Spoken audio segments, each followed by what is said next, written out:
I drew a lot of pictures. I drew them for no one but me. I just wanted to know what the characters looked like. So anyway, that was Argus Filch. No prizes. Snape, obviously. That is Harry arriving in Privet Drive with Professor McGonagall and Hagrid and Dumbledore. That was a Gringotts cart. Mirror of Erised. That's the Weasleys. Professor Sprout. I like this one. I thought I'd lost this picture, actually, because I was going to show it to Chris Columbus. And true to form, I only found it when it was no use, and they'd already filmed that bit anyway. But this is how the entrance to Diagon Alley works in my imagination. So Chris is going to murder me when he finds out I had a blueprint all along, and he was asking me how it worked. But it was buried in the books.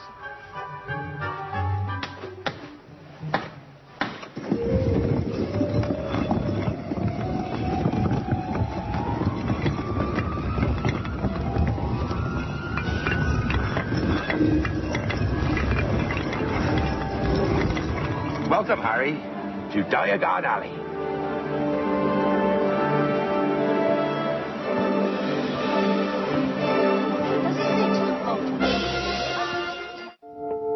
As J.K. Rowling continued to build Harry's world, her own fell apart. She arrived in Edinburgh in 1993 after a brief time teaching English in Portugal. There she'd married, had a baby, and then left her husband. She had no job, virtually no money, and a tiny daughter to support.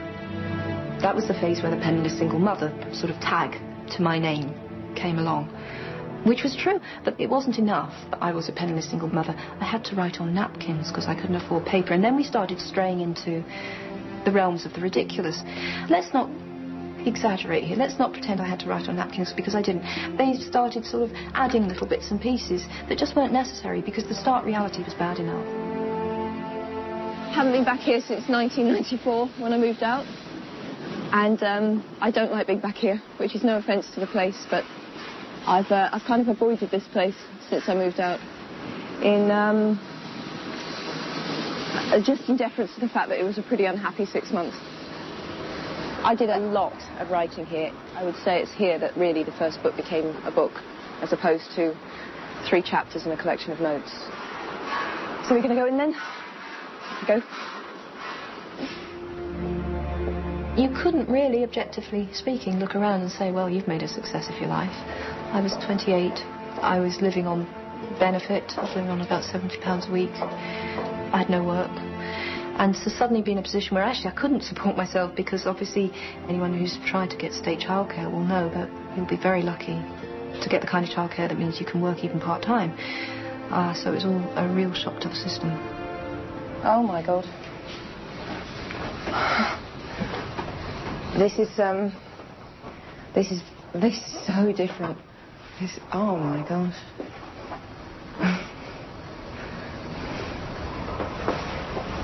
Oh, wow. This is so different to how it was when I was here. This is nice. This is really nice. And I'm really glad. You just expect time to stand still when you've walked away from a place. And I should know better, but I have just been... Every time I've come anywhere near this place or passed it in a bus or a taxi, I've imagined it exactly as it was when I lived here, and it's all been... I would be delighted to live here. This is great, actually. It's like an exorcism. Everything was just very, very, very dilapidated. And always filthy, which wasn't the flat's fault, it was normally my fault, because people very often say to me, how did you do it? How did you raise a baby and write a book? And the answer is, I didn't do housework for 4 years. I'm not Superwoman. And living in squalor, that was the answer. During the day, I was writing in cafes, as everyone famously knows. But could I just say, for the record, once and for all, because it's really irritating me, I did not write in cafes to escape my unheated flat, because I am not stupid enough to rent an unheated flat in Edinburgh in midwinter. It had heating. I went out and wrote in cafes because the way to make Jessica fall asleep was to keep her moving in the pushchair. So I used to take her out, tire her out, put her in the pushchair, walk her along, the moment she fell asleep, into the nearest cafe and write.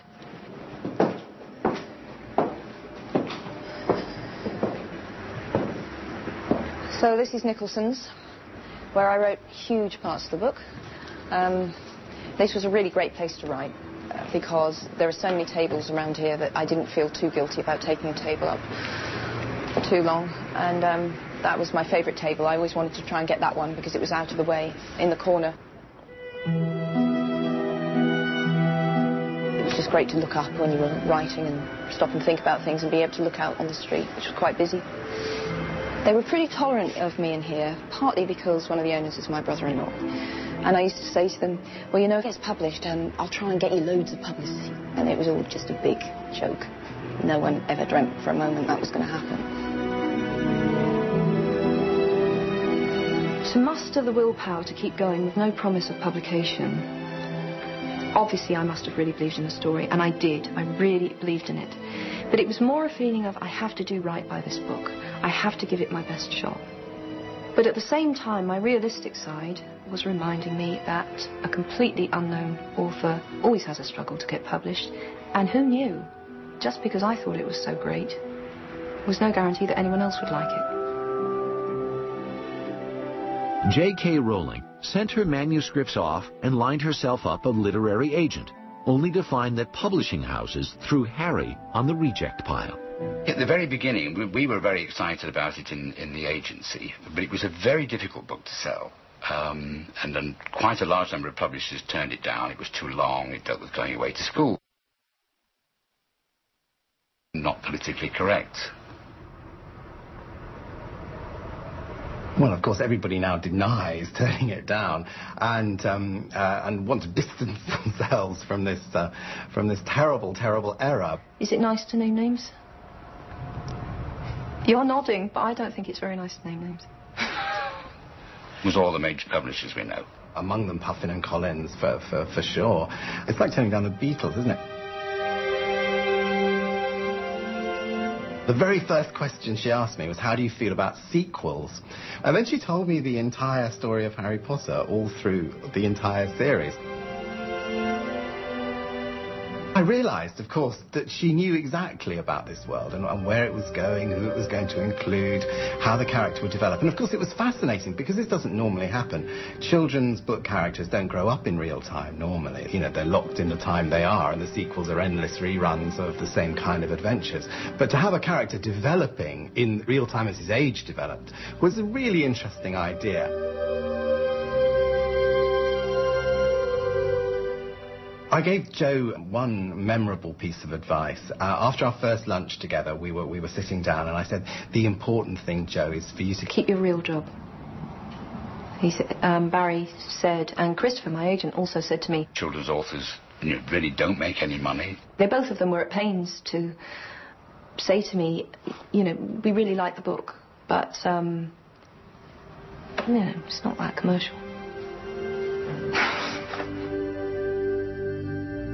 Bloomsbury Publishing acquired what would become the biggest phenomenon in modern literature for only £2,500. That's about $4,000. That was second to the birth of my daughter, the best moment of my life. Christopher phoned me up on a Friday afternoon, and he said it so matter-of-factly. She was speechless, certainly, for at least the period of time it takes to build up enough steam for a big scream, I think. And he said, are you all right? Are you still there? And I said, well, it's just that my only lifetime ambition has just been fulfilled. And that was the best moment. Nothing since has come anywhere close to the fact that I was actually going to be in print. It was going to be an actual book in a bookshop. The best moment, oh my God.